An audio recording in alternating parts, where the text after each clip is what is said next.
So as more and more text messages are released about this whole signal gate, I went back and watched what Pete Hegseth said to the reporter when he landed in Hawaii. I wanted to hear what he denied and what he didn't deny, what he said.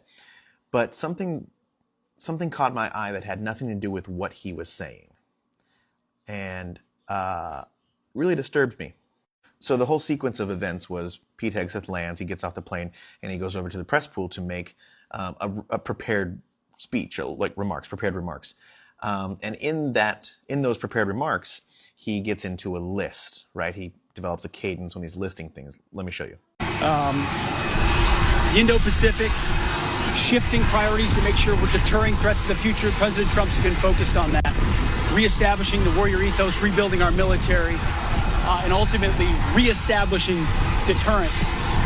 So you hear the cadence, right? It's a normal, somebody listing off a list, what they want to do, what they want to accomplish. Very normal, body language is normal.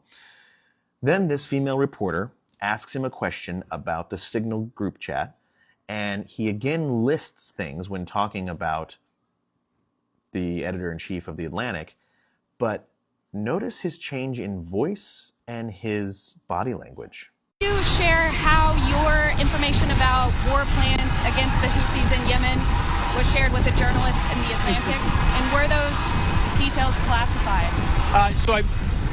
You're talking about a deceitful and highly discredited so-called journalist who's made a profession of peddling hoaxes time and time again, to include the hoaxes of Russia, or the fine people on both sides hoax, or suckers and losers hoax. So this is the guy that peddles in garbage.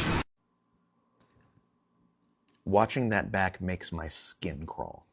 First and foremost, this female reporter asks the question, does her job, and then he scoffs at the question as if to dismiss her or to, say you're ridiculous for asking that question, and then punctuates every point he's making in this new list by literally getting in her face, invading her personal space, as if to try and intimidate her. I mean, it goes so far beyond defending one's actions. It goes into the intimidation tactics. It goes into manipulation, emotional manipulation. Like, he was accused of things in the past with a woman, and